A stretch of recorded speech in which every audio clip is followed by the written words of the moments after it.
Perfect. Well, thank you so much for having me. I'm really excited whether you are attending live or you're watching the replay. This is going to be a very uh, actionable workshop. So most of the time I find with money, we talk a lot in philosophical kind of stuff, but when it comes down to it, you're going to get the best results when you apply this information. And ideally, you're doing that as you go through this workshop. So today we're going to be talking about 5 steps to rocking your finances, and it's going to help you get a better grasp on your finances today, tomorrow, and when you first get your job outside of college. So I want to start with some stats that show a little bit about what the average American is facing. So as of 2022, the average student loan debt is about $37,000. So if that's your number and you're looking at that and you're like, okay, cool, I'm average. Or if you're way above or below that, remember, it's just the average. It doesn't mean much about your situation, but it just paints a picture of what the average person is facing. The part that I think is interesting about that is that monthly payment amount. So $351 per month is what that payment will roughly be. And that, if you extrapolate it, is about $4,200 per year. The next type of debt that we often have in America is car debt. The average car loan is about $30,000. That is a $500 monthly payment or $6,000 per year. So let's just pause for a second. Let's just say we're looking at two pieces of debt, car loans and student debt. If that's the only thing that we're looking at, it's no wonder we can see why people are struggling, because $500 and $351 is over $800 a month in just two pieces of debt. So for a lot of people, $851 is a quarter of their income. Sometimes it's half of their income. It just depends on where you're at. But at the end of the day, I think we can all agree that is a lot of money. And that kind of paints a picture of why so many people struggle with their finances. In addition to that, we have this type of debt, credit card debt. If you have ever experienced any type of credit card debt, it's a little bit trickier to get ahead of, and it can feel like an extra heavy debt. But the average person has about $15,000 of credit card debt. Again, that's about a $500 monthly payment or $6,000 per year. So why do I share that with you? Not to depress you or make you feel like there's no hope for any of us in our lives, but it's to really show you that most people struggle with money. That is very normal. And the bummer part is, like, we feel like we can't talk about money. So here's a stat that I think is really interesting too.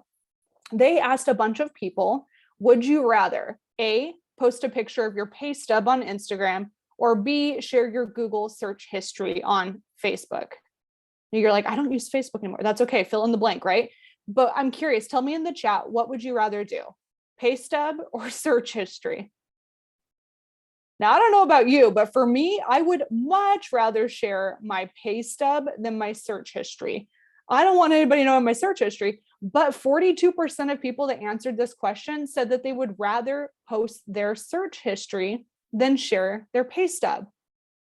That shows you how much we hate talking about money. It makes us really uncomfortable. We avoid it at all costs. It's so interesting. There's been stats that show that people are more willing to talk about their sex life than talk about their finances, which to me is so crazy, because money is something that affects every single one of us in some way. And we cannot get through life without having conversations about money. The more we can normalize this and just talk about the struggles and the good things that happen too, the better off we all are when it comes to our finances. So today's goal, I'm going to take you from looking like this guy to this guy. We're just going to be a little bit happier, a little bit more confident when it comes to our finances. So here's what we're going to talk about today. We're going to go over 5 steps that are going to help you rock your finances. And we're going to go through each of these in detail. So if you have a notebook, definitely bust that out. We're going to start taking some good notes so that you have a good blueprint for the future. If you have no idea who I am, I get that. So my name's Whitney Hansen. I am a financial coach, I'm a podcast host, and I'm also an adjunct professor at Boise State. So I teach a class all about personal finance that is very applicable to students and to helping you like really format things that you don't normally think about that affect your finances, like cheap travel, like insurance and taxes, and how to make money on the side. That class covers a ton of information. So if you're looking for a little bit more and you have an elective credit, you should definitely check that one out. So in addition to my business, I really got my jumpstart to personal finance when I graduated from Boise State in 2010. with my bachelor's in accounting. Now, people hear accounting, they're like, well, yeah, surely you learned about money. Not at all. You learn about corporate finance. You don't learn about personal finance, even in the least of it. So it was something that I struggled with myself.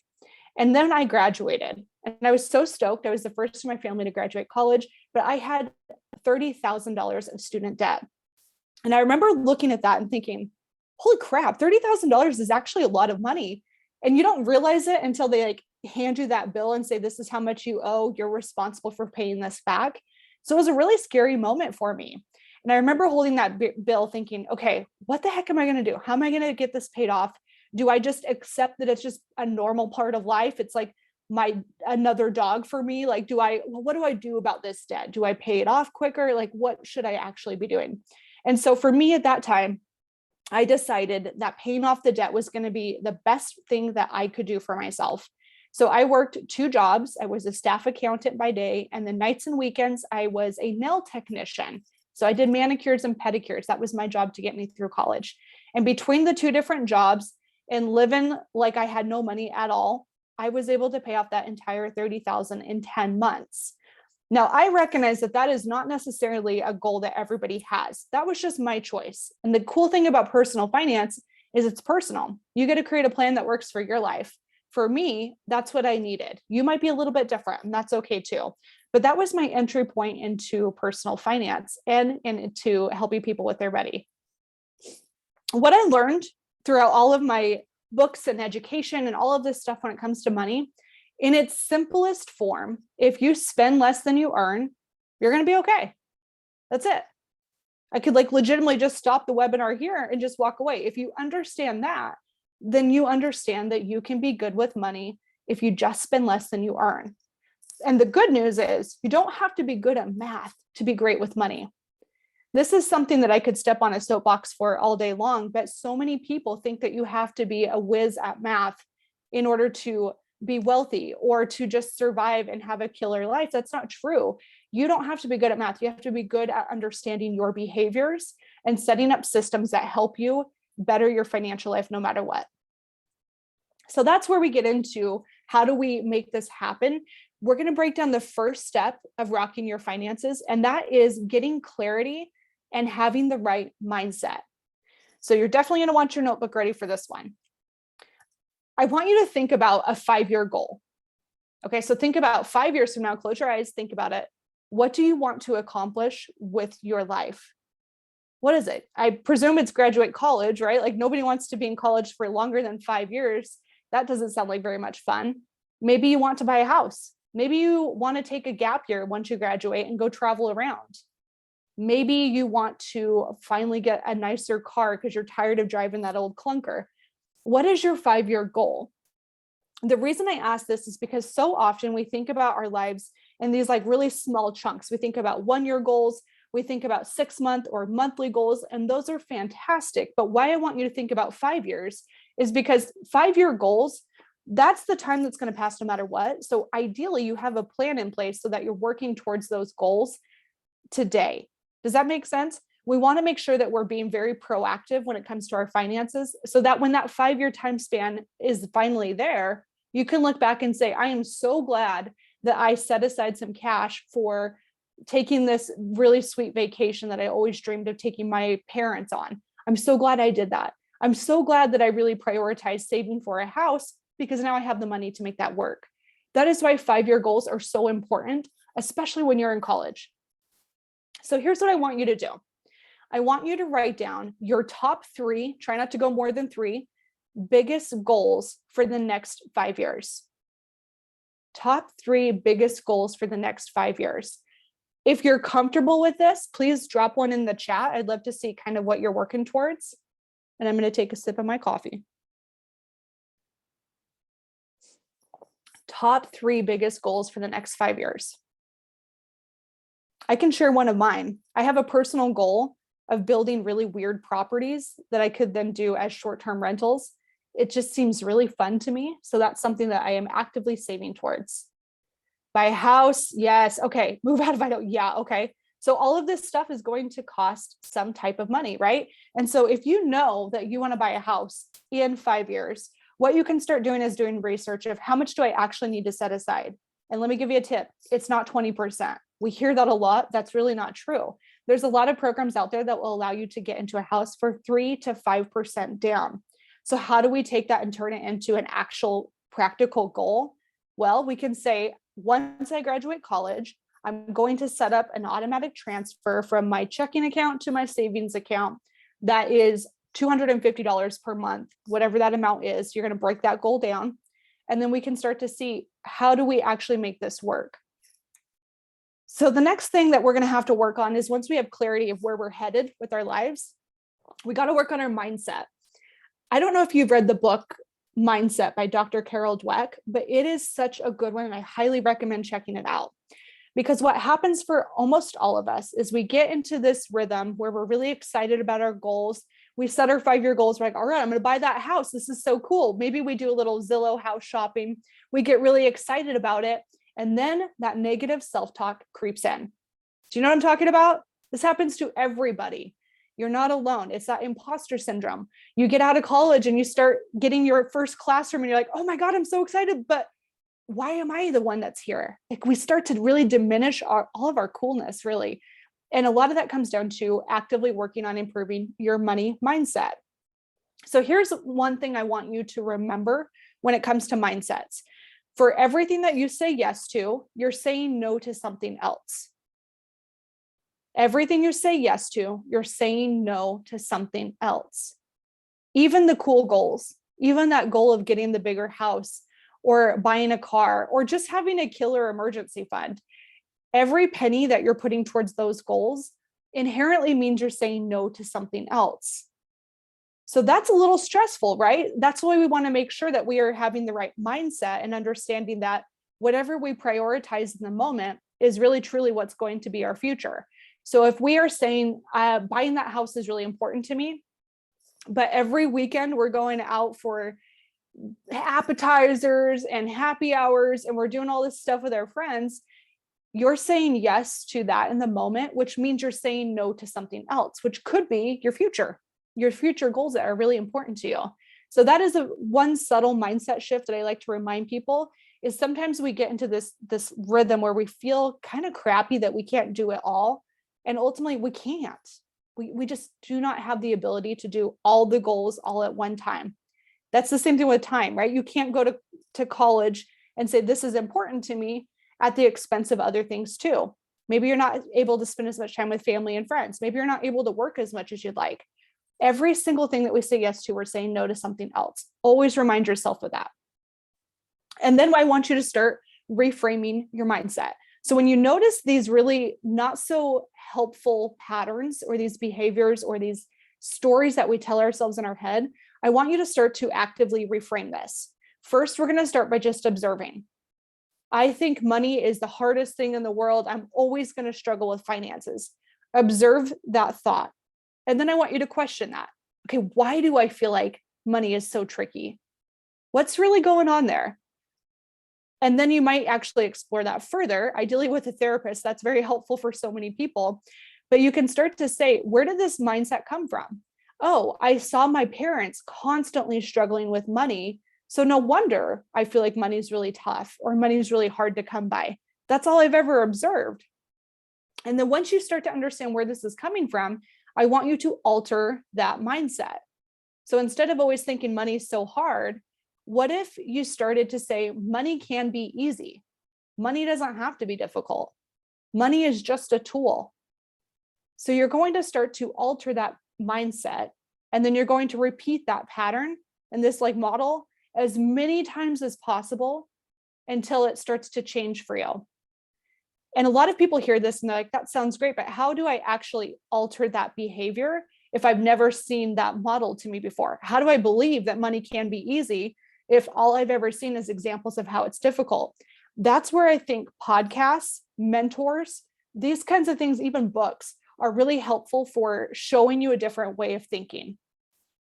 So once you can start to see the patterns in front of you and you can start to see, no, here's 9 examples of people that actually were able to do really well with money and let it be easy, you can start to repeat that and you can start to train your brain to see more possibility and opportunity instead of always feeling like money is just going to be a struggle. Now, I'm using that as an example because I think so many people think money is difficult, but you can fill in the blank for whatever the heck your own mindset is. We all have something, and we all can work on this model to just really slowly improve our financial lives. Once we have some of this clarity and mindset stuff done, now it's time to actually put the pen to paper and start to create your financial plan. So to manage money, this is the second step of rocking your finances. We are going to start with just a basic breakdown of what your structure might look like. So let's go through this. So you get a paycheck. For most of us, it goes directly into a primary checking account, right? Once it hits our checking account, that's usually where most normal people completely stop. They start to spend, they start to say, okay, I'm good, whatever. They don't really think about that next step of what are we actually going to do with this money now that it's hit our checking account. So part of rocking your finances is understanding that once that money hits your account, you need to have a budget. You need to have a plan for how you're going to spend that money.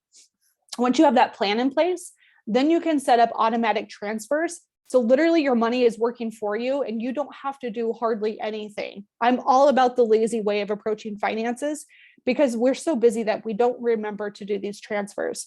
So you get that money you're checking, you create a budget, a spending plan, and from there you have automatic transfers that go to your emergency fund, your sinking funds, we'll talk about that, and your dream life.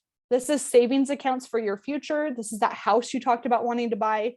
And this is also where you would include your investing accounts. So all of these three things are happening on autopilot. You're not doing a single thing. It's just automatically going through that process for you. So that's the cool piece. And I think it works really, really well. So a sinking fund, I want to cover this really quickly because sometimes people get confused on this. A sinking fund is a very, very short-term savings account. The goal is that you're going to spend this money. The emergency fund, the goal is that you don't have to spend this money unless you need to, right? So it's a little bit different. With the sinking fund, think of things like car tires. We all know we need car tires. It's no surprise. But when it comes up, we're like, shoot, that's a lot of money. If something is going to hurt you to pay for in the moment, that's a good sign that you probably need a sinking fund. I also like to include holidays in here. I think that's a really, really good thing to start saving for too. If that's something you celebrate, you'll want to put aside a little bit of money at least each month for your sinking fund for holidays. And then once you have that, the dream life stuff is really where it gets to be really enjoyable. And sometimes what I find is a lot of people aren't able to do as much towards their dream life or towards their emergency fund or sinking funds. And that is okay. Remember, this webinar is going to help you with your finances today and tomorrow. So if this information is not totally applicable to you at this exact moment, that's okay. Make a note of it. You will revisit this later when you have a little extra income.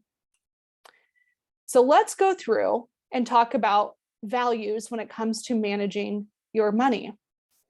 This is something that I think is so critical and so often overlooked. When you're thinking through your finances, I want you to always think about your values assessment. What is actually important to you when it comes to your finances? And the way to do this is you're going to just say, okay, these are the things that are important to me. Health is important to me. My education is important to me. Having a really nice meal for date night is important to me, right? Everyone's values are so different, but I want you to look at your bank transactions and go through each of those line items and ask yourself, does my spending really show what I care about? Is it in line, right? Whenever I do this, I have to go through this periodically too.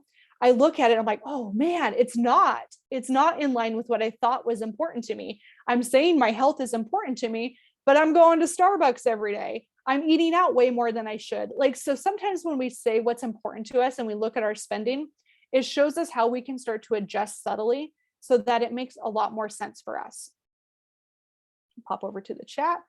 Survival and coffee. Yes, I fully get that. The coffee thing is something that I refuse to give up on. That's very important to me. So when I look at my spending and I see the occasional coffee, I actually get kind of excited for me about that because I normally would cut that out. Another thing that I want you to do, so once you go through your values, I want you to start going through what I call the bank statement exercise. we're not going to go through this in a ton of detail today. I'll give you an overview of how to do it, but pinky swear that you'll do this after this webinar. It is so important for seeing what exactly your money is going towards. And I do this with college students all the time, because college students, we have this stigma that we're always so broke. And sometimes that is true, but yet I find that we always have enough money to do the things that are kind of fun or maybe a little bit important to us. And again, no shame in that game. I get it. We should have fun with money. But sometimes we have more fun than we'd like to admit that we have when it comes to spending, and we can't seem to figure out why we're struggling. And so this bank statement exercise is going to help you go through that process. So here's what you do. You're going to print off, yes, print, I know, kind of weird, right? A physical copy of the last 30 days of your transactions. Okay, so just print off your statement. If you use a credit card, go ahead and print that off too, just so you can see a fully accurate picture of 30 days of your spending. And then I want you to grab 3 different colored highlighters and a calculator. Okay, and what you're going to do is you're going to go through and you're going to categorize your spending. So I like to recommend doing 3 categories. These are categories that you either overspend on or you truly have no idea. So that could be coffee, it could be eating out, it could be Amazon purchases, it could be Barnes and Noble purchases, it could be shopping, it could be clothes, it could be makeup, it could be whatever the heck you want it to be. 3 categories that you either overspend on or you have no idea. And line by line, you're going to go through and you're going to highlight each of those different categories that fit that specific one. So coffee is yellow. You'd go through and highlight every single coffee transaction in yellow and then add it all up. Okay, let me tell you a story. I did this with Boise State forever ago, a group of students. And one of the students thought he was really good with money. He's like, I never worry about money. I never stress about it. And for a financial coach, when I hear that, I'm like, that's probably because you're not paying attention to it, right? It's hard to stress about something that we don't pay attention to. But I was like, oh, give them the benefit of the doubt. Maybe, they're doing okay. And so we go through this exercise and he looks up at me and kind of has that deer in headlights look. So I'm like, dude, are you okay? What's going on? And he stops and he says, I had no idea how much I was spending on eating out. I'm like, okay, well, how much did you spend? I spent $800 in 1 month. Now, hold on. Now, before we go down this like shame spiral, $800 per month is not good or bad. It just depends on your income, right? It's just a percentage of your income. So if you have the funds to support that, that's awesome. That's totally fine.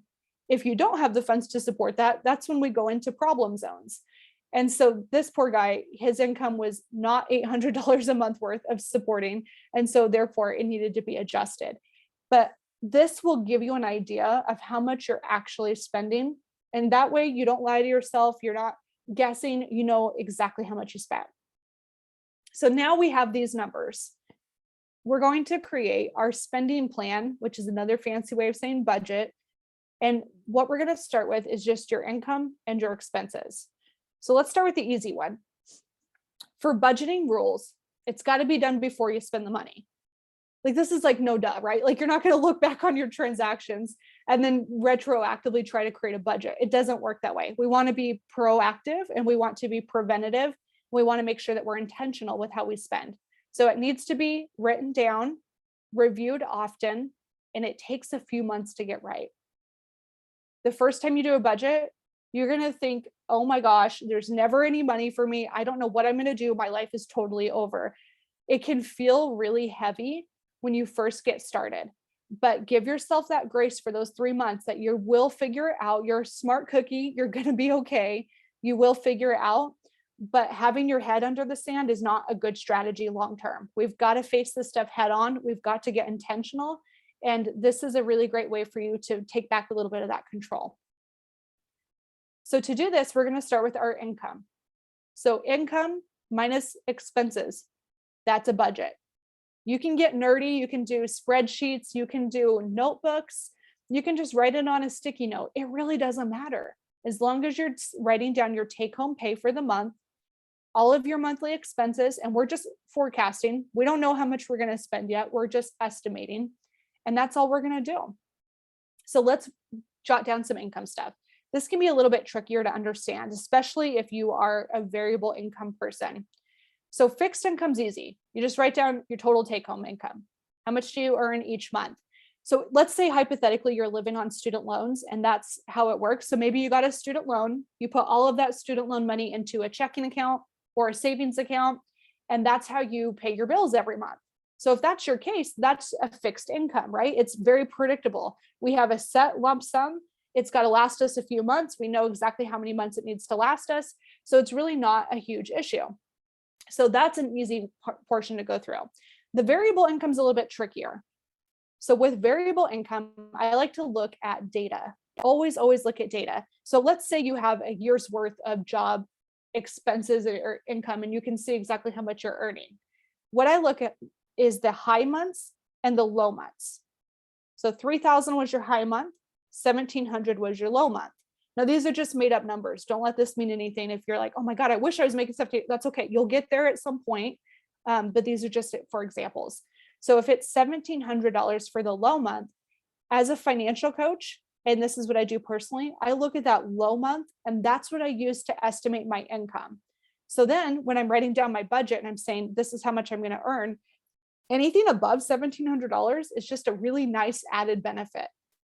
But I'm planning on living on less because I know that money is unpredictable sometimes.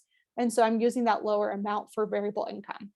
So same thing, if say you're a server and you work as a server in a restaurant and you love your job so much, but you're like, I have no idea. It just depends on how many hours they give me. I hear you, but I promise you there's some type of data and predictability behind that. When you write it down on paper, you can start to see, oh, the lowest my income ever is $300 per paycheck. Sweet. I know what I can budget with. Does that make sense? So it helps a lot when you see all of your numbers on paper. And I promise you there's some predictability there.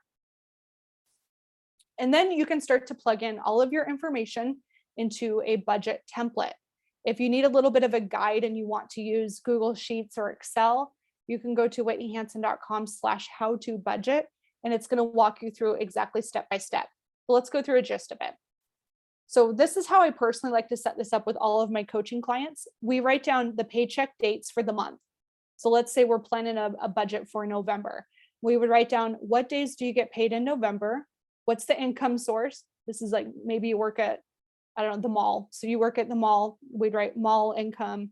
And then how much do you think the take home pay would be, the estimated? And then when you actually get paid, so let's say you get paid on the first of the month. So first of the month, we're expecting $300. You would write down how much was your actual take home pay. Maybe it was $302.58. You're going to write that down there. We want to be as precise as possible so we can see exactly how much your income will be. The next thing we're going to do is your expenses. We're going to list every single expense out that you have. And we're going to pull those numbers from the bank statement exercise into your expenses. So if entertainment was a category that you looked at, drop that entertainment budget directly into your expenses too, so that you are being realistic with your spending. Here's how I like to structure this. I like to think of first half of the month, second half of the month.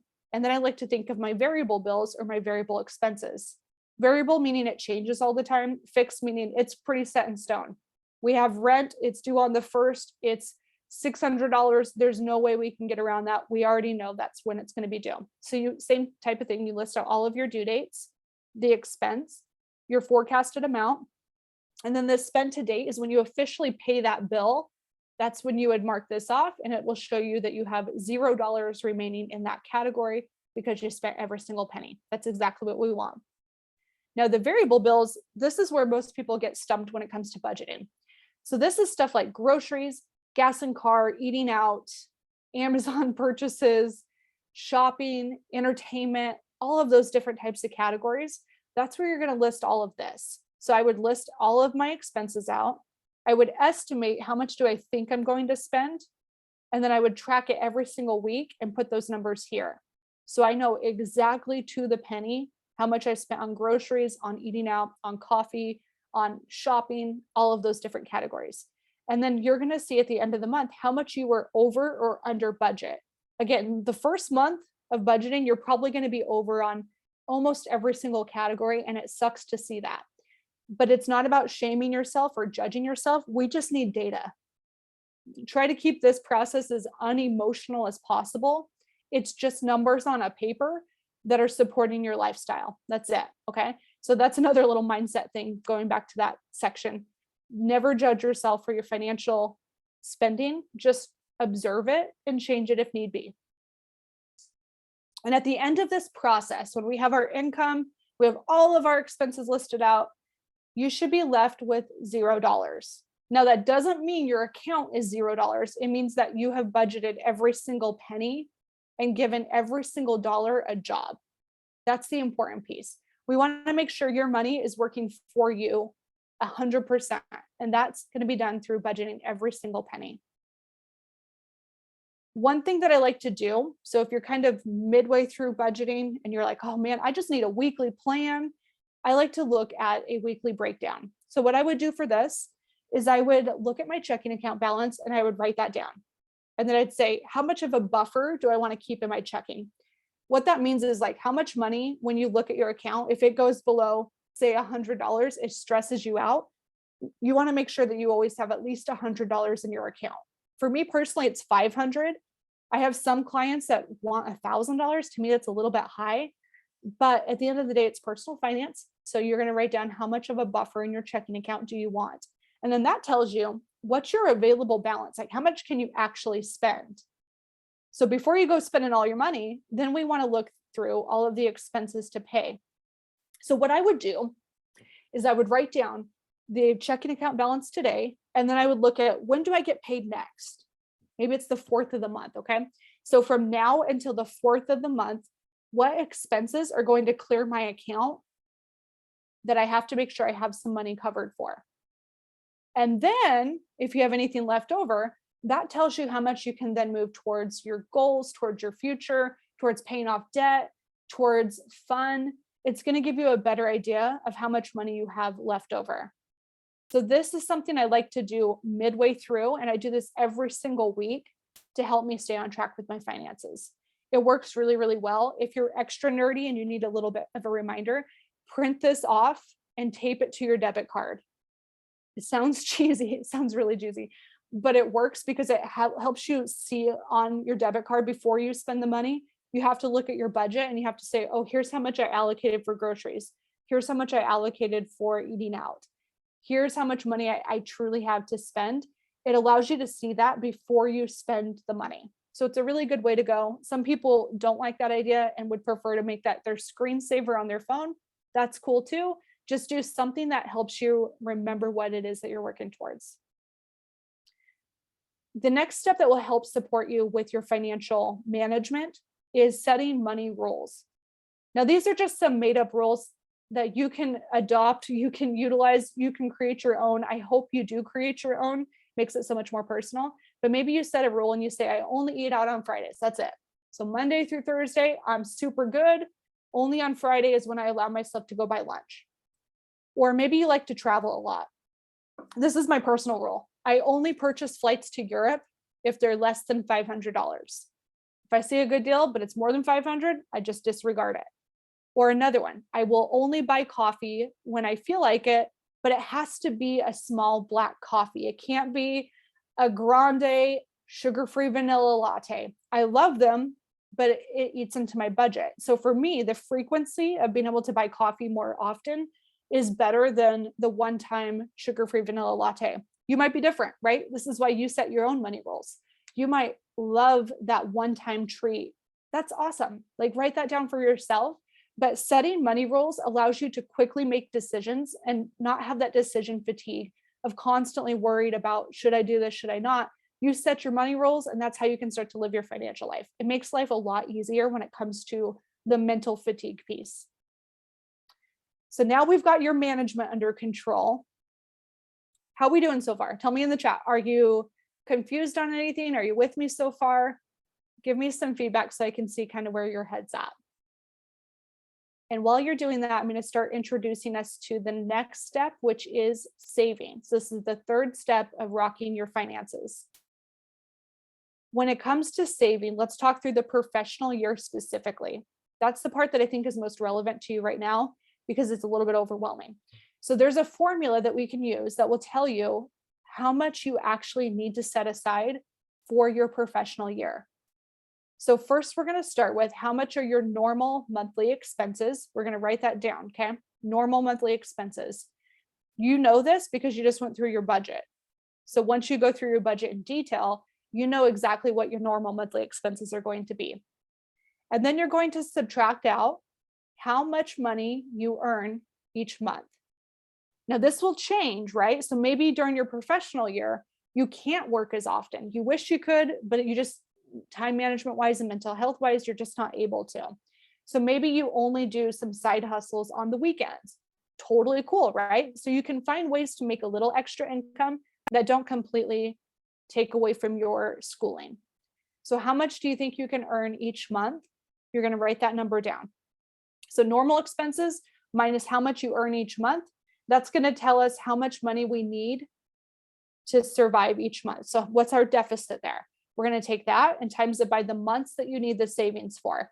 So maybe you're looking at it and you're like, okay, I need it for January, February, March, April, part of May. So 4.5 months, and then the fall semester. So let's say you need that much money for 9 months. You would take that amount, times it by 9. That tells you your overall savings goal for your professional year. So that's if you don't have financial support, you're trying to figure out how much do you need. This is a good calculation that will help you with that portion of it. Zoe, I need to write down my money goals. Yes, I think that's such a good rule. You really have to. It makes a big difference in just remembering what you're working towards. Okay, the next piece I want you to start thinking through. Ideally, this will be a today thing, but it's likely going to be a future thing. Most college students are just barely in survival mode. So the idea of having an emergency fund is like, great, sounds nice. It's a little bit tricky right now. You're not alone. Actually, 50% of Americans have less than 1 month of savings, which means we are one catastrophe away from being in a really bad financial situation. And that's why that emergency savings is so critical. And I usually recommend people prioritize that even over investing when you're first getting started in your finances, because it is such a critical piece of your financial life. And if you never have that money, bad stuff is always going to happen to you. And it's always going to put you into credit card debt or make you have to borrow money from your parents or fill in the blank. It just is a really bad situation. So emergency funds, we have these because bad stuff will happen. It's just a guarantee. I don't know when, but it will. Maybe you leave your window down and there was a big snowstorm. In Idaho, especially with our weather lately, very, very typical, right? So I see that and I see that's going to cost insurance deductible money. Or maybe you have a house and a tree falls into your house. Again, deductible insurance money, that's going to cost you. Maybe you're displaced for a little bit of time. All of this stuff is going to cost you a little bit of money. Or maybe you swallowed your engagement ring. Now, this is a true story. Before you laugh, it's true. This actually did happen to somebody. It happened to me. No, I'm teasing. It didn't happen to me, but it is a true story. Guy proposed to his girlfriend, put the ring at the bottom of a milkshake. Dude, I don't make the rules. I don't know why this person did this. I have no idea. Puts the ring at the bottom of the milkshake, and somehow she swallowed her engagement ring. So again, kind of silly stuff that happens, but it's going to cost money. And if you're curious, I have no idea if she said yes or no to the proposal. I presume she said yes, but I couldn't tell you either way. In all seriousness, bad stuff will happen. It's a matter of when, and when you have money, it makes it a little bit less painful. So here's some guidelines. You are going to slowly, and I mean slowly, work towards 6 months of living expenses. This needs to be in a savings account, totally separate from your checking account. Why do we want that separate from our checking account? Why do you think? If you're anything like me and you see a bunch of money in your checking account, you're like, heck yeah, I'm rich. I can go spend money. We don't want you to do that, right? So that's why we want it to be completely separate. We want to make sure exactly it's not tempting to spend. So 6 months of living expenses is financial best practices. And if you're looking at that, you're like, great, Whitney, that's going to take me 20 years. It might. It seriously might. It does take a long time to build up to this, but it's something to start actively working towards. So if it takes you years to build up to, that's totally normal. That's exactly the case for so many people. And then you also need to revisit this emergency fund piece as your life changes. So your emergency fund as a college student is probably going to be really different than if you have an emergency fund and you're married and you've got 2.5 kids and the dog and the white picket fence. Like if that's your life, it's going to change, right? So you want to make sure that your emergency fund is adapting to your lifestyle.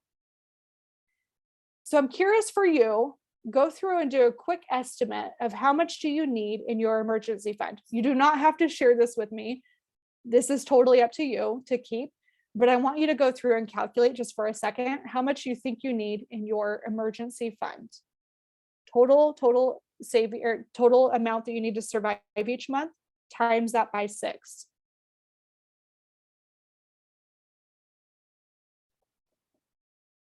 And once you have that amount, now you can start to actively prioritize that. You can set up a different savings account and you can start to slowly sock away money each month to help you build up your emergency savings. The other thing too, I have to remind a lot of people of this, not just college students, credit cards are not emergency funds. They are not the same thing. I hear people say that all the time. I have a credit card just in case of an emergency. Not the same, because your credit card is going to cost you 18 to 24% interest, which we don't want that when we're already struggling with money. If you have an emergency, that means that you're having a financial problem. The last thing you want to do is add more crap to that financial problem. It doesn't help you. So you want to make sure that you aren't relying on a credit card as an emergency fund. Credit cards are great in some circumstances, not for emergencies. Another tip when it comes to this whole savings piece, a lot of people get stuck on this, and I don't know where this comes from, but we feel like we have to have just one singular savings account, and that's kind of not true. You can have as many savings accounts as you would like. So for me personally, this is a little bit nerdy, I have one for taxes. When you're self-employed, your taxes are just crazy. So you have to be sure you're setting aside some money. So I have a tax savings account. I have a car savings account. I don't intend on buying a car in the near future, but I know someday I will. I have a travel savings account. I love traveling. I really actively prioritize that. So I have one of those too. And then I have a property savings account. Whenever I want to buy another property, I'll have a little bit of money sitting there. So that's just 4 savings accounts in addition to my emergency fund. And then my business emergency fund. And you're hearing this, you're like, 6 savings accounts, Whitney? Yes, that is what I do, because every single one of these has a different goal and a different intention. So you can open as many as you need. Don't feel like it's too many. Like if it's helping you and it's helping you prioritize your future, that's fantastic. Oh, the key on that too, don't pay for a savings account. If a savings account is requiring you to pay a monthly fee for that, that's not the right account for you. So just move on and find a different one. Okay, we're moving on. We're doing good. We're on step 4 of rocking your finances, which is paying down debt. Now, if you don't have debt today, that is fantastic. I congratulate you. You might in the future, or you might marry somebody or be in a relationship with somebody in the future that does have debt. So knowing how to approach this is a really good thing to do. So let's talk about it. There's really 2 different strategies for paying off debt that are most common. There's the debt snowball, which is focusing on the smallest balance debt first. So that's the debt you're actively working on paying off, the smallest balance. The debt snowball is different. This is for my money nerds in the room that are like, but Whitney, I don't want to focus on the smallest balance. I should focus on the highest interest rate debt because it's going to save me the most money. That's actually true. It does, but it's not necessarily the better option. So let's go through this really quickly. And I'm going to want you to tell me in the chat. So be prepared. If we are doing the debt snowball approach, the smallest balance first debt, which debt are we working on paying off first? Tell me in the chat, which one are we going to start prioritizing? Smallest balance. 500, right? We're going to start prioritizing credit card 2. What if we're doing the debt avalanche? Which debt are we tackling in that case?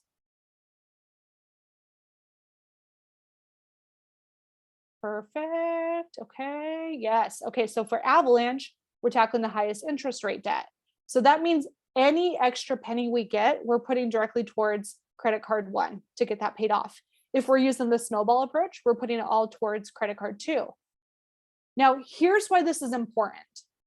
Both of these strategies are great, but it depends on your personality type. If you're the type of person where putting every extra penny towards credit card to get rid of that as quick as possible so you can cross it off your list, if you know that is important to you, that is a great strategy. If that just doesn't matter to you and saving the most money is truly what motivates you, you might choose the debt avalanche. It can make more sense. So this is why knowing your personality and a little bit of self-awareness is most beneficial. One time I had a coaching client that was so funny. She was telling me she wanted to pay off this specific credit card first. And I was like, that's cool. Why are you choosing this credit card? She said, because that's the one that just pisses me off the most. So it is okay to create your own debt plan. Those are just the two most common ones that I see. So ultimately, do what's best for you, but understand your personality type and what motivates you. That's going to go a lot further. I want to pick on credit cards for a second because I don't think people, especially college students, understand how difficult this type of debt is to get out of. So let's run a scenario. Let's say you have a credit card that's $5,000 balance. That's how much you owe on your credit card. And your interest rate is about 18%, pretty normal. 18 to 24% tends to be normal for credit cards. Now, here's the thing too. You only pay interest on a credit card if you have a balance.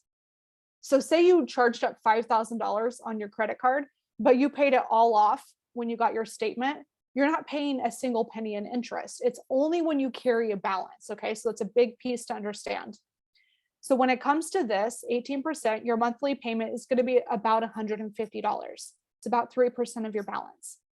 So if you only paid $150 per month, it's going to take you 47 months to pay off that credit card. 47 months if you're only paying the minimum payment. And look at how much you're spending on interest. That's going to cost you almost $2,000. So that's a lot of money and a long time, right? That's where you can start to say, well, what if I started to look at my budget and I was able to reduce maybe my eating out or my Amazon or whatever the heck it is, right, by $150 per month. So I'm going to pay my normal $150 and I'm going to add $150 to that payment. I'm going to pay a little extra. That takes you down to 20 months. That's how long it's going to take for you to pay off that card. So a little less than 2 years. And look at how much money you're saving on interest. You're saving a ton of money. That's why this is so important, is when you see the numbers in front of you, you can make better decisions. But let's say you're kind of like me and you look at 20 months and you're like, I just don't know if I can stay motivated for that long. That's a long time. 20 months is almost 2 years. I don't know if I can do this. I don't know if I can cut out my $150 per month for 2 years. That seems really hard. Then you can start to look at other options. So maybe you say, I'm going to get a part-time job, and I'm going to get a part-time job that brings in $1,000 per month. And I'm also going to cut out that eating out for $150 and put that towards my debt. So now I'm paying a lot extra. So when we're looking at, should I get a part-time job? Here's what I want you to remember. When you're making some of these decisions in your future, or even today, you might be looking at this and saying, shoot, I can't do that forever. It's true, you can't, but can you do it for 4 months? Maybe, maybe not. But if you were to do that, look at how much money you would save on your interest. So any financial decision you make, I want you to approach it with, this is a short-term decision. None of your decisions are permanent. You can change your mind at any point. So if you get a part-time job and you try it for a little bit, and you're like, actually kind of hate this, fantastic. You get to control that. You get to decide it. But sometimes those short-term sacrifices feel like it's going to be for 2 years, when realistically, it might only need to be for 4 months. And so this is really helpful when it comes to paying off debt, to help you reframe and see that this isn't a forever thing. Now, when it comes to debt, the best strategy for paying off debt is the one that you're going to stick with. So don't get too nerdy on which one's the best or which one I have to do. Choose the strategy that motivates you and that you're going to stick with. That is the best way to go. Tabitha has a great point too of get a 15-month 0% credit card and then transfer the balance and pay off big chunks. Yes, if I see this backfire on some people too, if you are able to pay it off within that intro period, so let's say it's 15 months, no interest. If you can pay it off during that time and you have a very clear plan, it makes a ton of sense. If you can't, what happens is sometimes that interest is back charged. So you're actually with a much bigger balance than you were to begin with. So just be really careful when you do that. Make sure you have a plan to get out of that if that is the strategy you're choosing. And the other important piece is sometimes when it comes to debt, we feel a lot of guilt and shame around this. But I want to remind you that even if you only paid the minimum payments, you already have a debt-free date. No matter what, it's on paper, it's out there. The goal of paying off debt faster is just to accelerate that. But at the same time, you will be out of debt at a certain time, even if you only pay the minimum payments. So that $10 or $20 extra payment on one of the debts that you're focusing on really does go a long way. Now, this comes to my next and our last favorite tip for rocking your finances, and this is to increase your income. I used to be the type of person that would always cut from every corner that I possibly could. I would always try to reduce my expenses because it's kind of easy, right? We can immediately see how much money we save. You feel like you have a lot more control over it, so it feels good. But what I learned is you can only decrease your expenses so much. You can penny pinch all day long. You can coupon. You can do whatever the heck you want to do to save some money on your budget and your expenses, but that will only get you so far. At some point, you have to increase your income. So here's what I want you to remember, because sometimes this sucks, especially when we're going into careers or jobs where we don't feel like we're starting with a $150,000 a year salary. It can be a little bit of a bummer, but your salary is just based off of the value in the marketplace. It's not your value as an individual. You as a person are worth your weight in gold, but it doesn't necessarily mean that the financial piece is attached to that when it comes to our salaries. So sometimes that does suck to see when we get into the real world. I hate using that term, but when we get out into the marketplace, we're like, crap, why are they only starting me at $40,000? I thought for sure that I'd be worth at least $55,000. It's not your value as an individual. So just remind yourself of that too. Another tip when it comes to your income piece is I always want you to negotiate your full-time income. Now, I'm talking to future teachers, so I get that this is a little bit of a different strategy.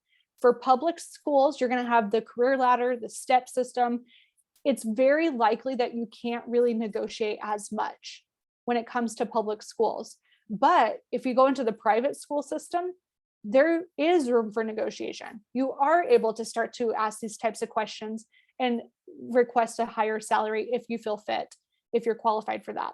So do know that this is slightly different. This is not the public system or the private sector where if you're in business, you can go negotiate, $10,000, $20,000 additional. Being a teacher is a little bit different. So it is important to understand that with public schools, you may not be able to negotiate as much. That is a little bit of a pain, but there is a very clear system that will help you understand how do you increase your income as quickly as possible and what do you need to do to become more valuable in the school system from a financial piece and get paid that way too. So maybe that's different graduate certificates, maybe it's getting a master's degree, maybe it's just experience, but you'll be able to look at that and see exactly what you need to do to get paid more. But what we do have control over is our side hustles. I love side hustles so much because I find that for most people, an extra $500 a month is a game changer. It completely changes the way we approach our finances. And I think everyone should have a side hustle. I really do believe this. I think even if you have a full-time job, I think everybody should have a side hustle. And it's not because of the money. Yes, that's a nice perk, but you learn new skills. And I think that's the important piece, that when you go to try to do something, and maybe you're trying to start a side hustle, you're going to learn those skills, which makes you more marketable, which increases your value, and ultimately could lead to some extra cash too, which is really cool. So if you need money fast, like let's say you're like, great, but I need money tomorrow. Here's the side hustles that I would recommend. Uber Eats, I think, is a good one. You can do this one on your own time. That's why I usually recommend it for college students. And a lot of college students are like, but man, I have to pay for gas still. Yes, you do. I've tracked this stuff. It actually still is profitable. And so Uber Eats can be a good one. DoorDash is another one. Amazon Flex, I think, is fantastic. It's kind of a hybrid. So you have to pick up a shift, and it's usually like anywhere between an hour and a half to 4 hours. And from there you get paid. So it's a very specific shift, but you get to choose when you can fit into your schedule. So if I were going into my professional year and I knew that I needed to make some money, I would look at those first three side hustles: Uber Eats, DoorDash, Amazon Flex, because you can do this on your own time and you don't have to go check into a job every Friday night. Like, you get to control how often you do this to earn a little extra cash. Another side hustle that I personally love is furniture flipping. I think it's fantastic. I have a friend that does an Etsy shop, and her Etsy shop is very, very passive at this point, but she brings in over $10,000 a month off of just her Etsy shop. And when I think of teachers, I think of so much possibility because there's lesson plans, there's templates, there's schedules that you could create, like a little printable where you could say, planning your day as a teacher. You could have really cool things that are very related to your profession that you could then sell on Etsy. So it's definitely an option. And then consulting, I actually find a lot of teachers, I used to work for College of Education, and I found a lot of teachers did consulting as well. Part of that was part of their job, but sometimes they were able to do workshops and teach very specific, tangible skills to private schools as a consultant too. So there's lots of cool ways that you can make a little extra money there. And tutoring, yes, Melissa, tutoring is such a fantastic way to make a little extra cash. That is such a good one, and very related to your career too. Let's talk about furniture flipping really fast, because I think this is such a great way to make money. I started testing this just for fun and just to tell my college students in my class and my coaching clients, like, hey, here's how much money you can actually make. So I bought this little outdoor sectional thing for $40 at a thrift store. I listed it on Facebook Marketplace. I literally didn't do anything to this. I took a picture, I posted it on Marketplace. I sold that for $200. And I think that one took me like a day or two. So I just had to store it in my garage for a short period of time. This table and chairs I bought off of an online auction for 25 bucks. I sold it for $90. These cute chairs I got at a thrift store. They were $16 for both. I sold those on Marketplace for $60. Now I'm showing you very small ones that didn't require me to do any work. I just took a picture and I posted it. I also do work to furniture. I find it very therapeutic and kind of fun to take like an old dresser, make it cute and pretty. I do enjoy that, and you do get paid pretty well for that. But if you need money quick, you don't always have to do that kind of work. Sometimes it's like truly take a better picture, post it, and you can sell. And a lot of people are like, I don't have a car, I don't have a truck, I can't do that. I hear you. I hear you. This is the car that I have. I have a Nissan Murano, and this is a full kitchen table and chairs in my car. So you'd be amazed on what you can fit in your car sometimes. Maybe you team up with a buddy that has a truck and you split the revenue. You can figure out creative ways to do this. But this, if you decide to go into furniture flipping, I think can be a really good side hustle for college students too, because again, you can do it on your own time. If you decide to go this route, and I am pushing it a little bit because I do think it is a very good side hustle that you do on your own time completely.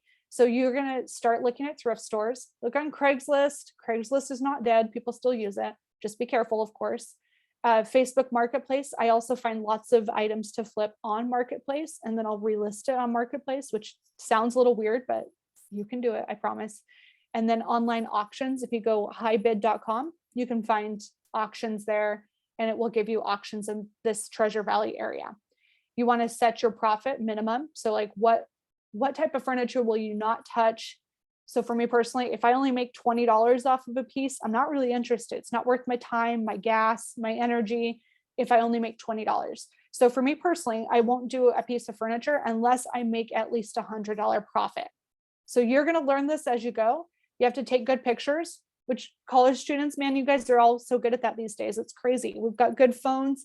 Take some pictures, edit it lightly, and then post it on Facebook Marketplace. And I promise you, if you do this and you keep it very neutral, you will sell those pieces. So we covered a ton of ground today.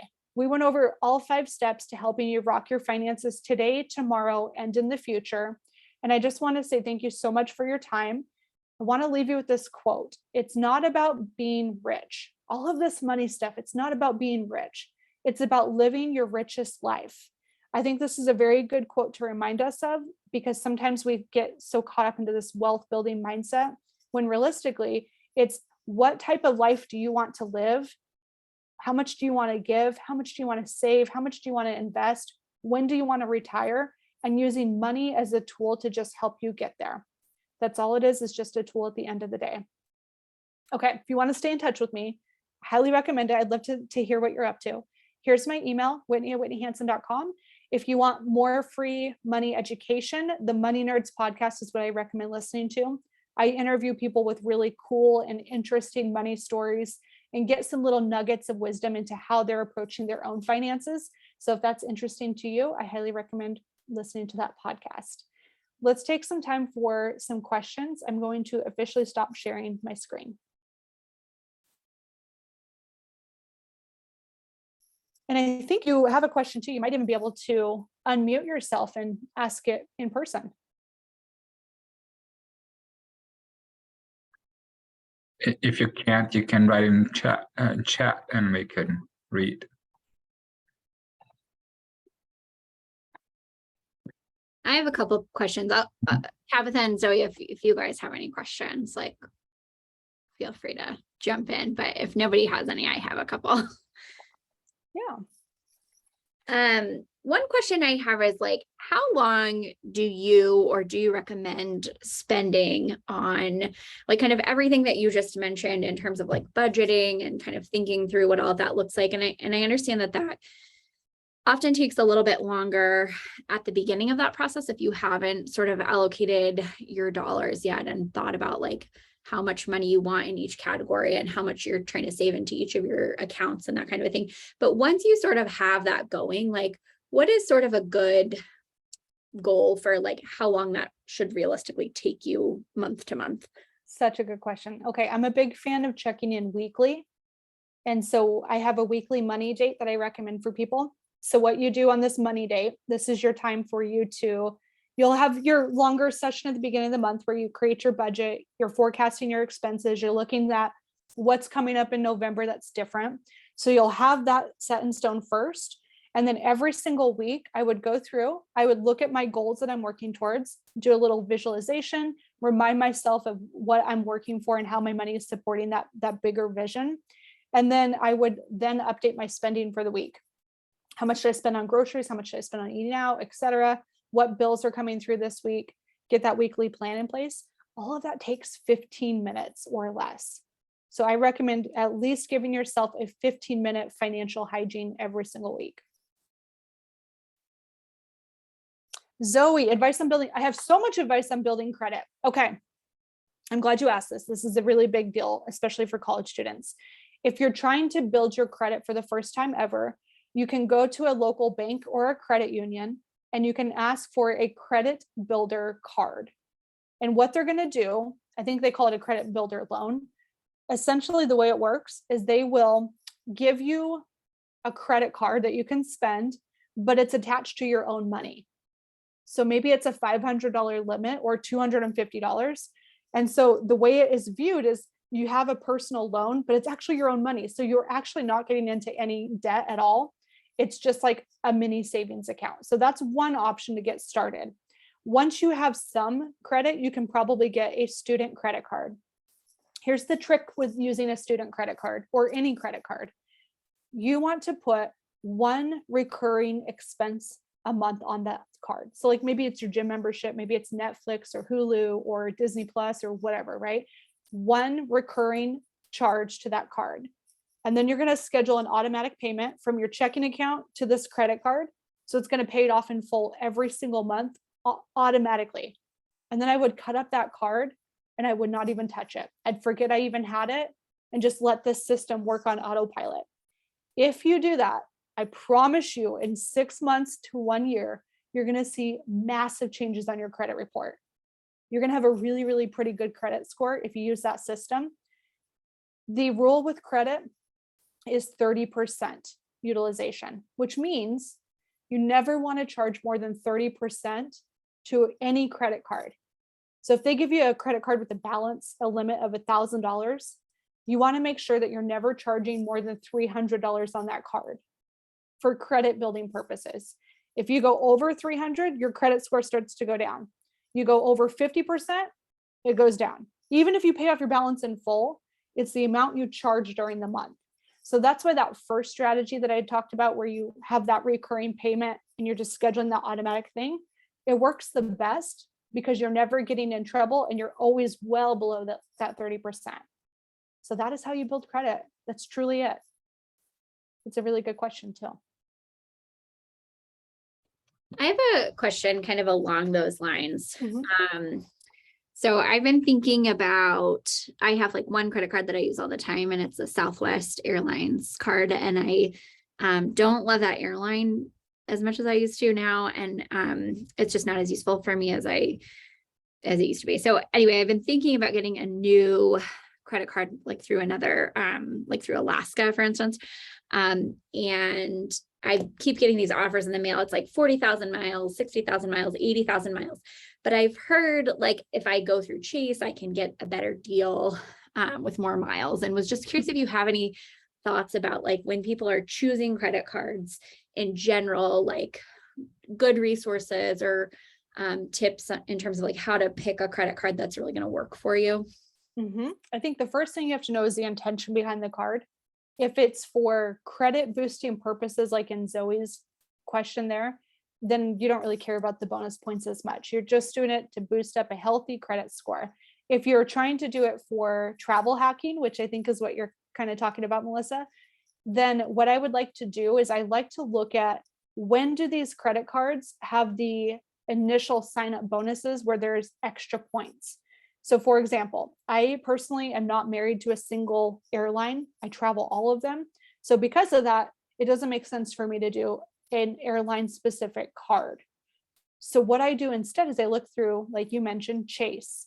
So Chase has a lot of different credit card programs that their points are universally applicable to hotels, to car rentals, to airlines. And so because of that, for my style of travel, that's what I do. But if you are somebody where you have maybe family in Seattle or Hawaii and you know you're going to be flying Alaska quite a bit, then it could make sense if that's how you're going to be spending those points. So I think that's my best tip, is to know what you're trying to use this for. How do you often travel? And then wait for those extra bonus times where they give you more points, and then time your purchases around that too, so that you make sure you meet that minimum spend without getting yourself in financial trouble. I hope that makes sense. Yeah, that's helpful. Awesome. I don't know if we have time for one more. I thought one other thing that would be helpful for students maybe, or I guess for me, is when you kind of talked about all these different syncing accounts. That's something that I've kind of implemented recently, and doing those automatic transfers into like a travel account or like a big expenses account, like when we've had, you know, like a gutter or something that like is sort of an expensive purchase. But then I think where I'm getting a little bit stuck is it's a little tricky to actually transfer that money back and forth between all of those accounts. And so what I've ended up doing is like not transferring them back and forth. It's like something I write into my budget, but I'm kind of like, is it really worth having all these separate accounts if I just kind of have a running tab of like, okay, this is how much I spent on, you know, big expenses or travel or gifts or whatever it is. I think it's just, I'm getting stuck a little bit in that, like transferring things back and forth, and was curious if you had any other thoughts about that. Yeah, it sounds like you're getting a little overly nerdy with your line items, which is so funny because we do that a lot. One of the accounts that I recommend often, and I don't endorse this, like do your own research, but I personally like Ally Bank. So they are an online bank, and they allow you to have one singular savings account, but different buckets. So it's one account, but then you can siphon each of that money and say, out of this $1,000, this much is allocated for home repairs. This much is for gifts. This much is for my future Christmas spending. So it'll automatically siphon that for you, but it's just one singular account. So you might check into some of the banks that offer that as an option. Cool. Thank you. That was all. That's all my questions, but this has been super helpful. Anybody else have any other questions? Zoe, give me some context too. When do you officially start your professional year? Next semester I start my professional year. It's exciting. Yeah. Very cool. Well, if you guys have any additional questions, let me know. I can hang out for a few more minutes and kind of sip some coffee and monitor the chat. Otherwise, you have my email. So feel free to reach out through email if that's better for you too. Great. And can we share this slideshow with Yes. students as well? Absolutely. I'll send you a PDF with the slides. Okay, awesome. Thanks a lot. Edvin, do you have any other questions or comments? I think I'm good. Thank you so much for everything. This all makes sense to me. And thanks to students for coming here, attending. I'm sure in the future that we will have more questions after we process the whole information. That's Yeah. usually how that goes. Thank you. Thank you. Well, I'm so grateful for all of your time. Thank you so much for being here and having me. I appreciate it. Yeah, appreciate it too. Thanks. Thanks a lot, Whitney. Bye.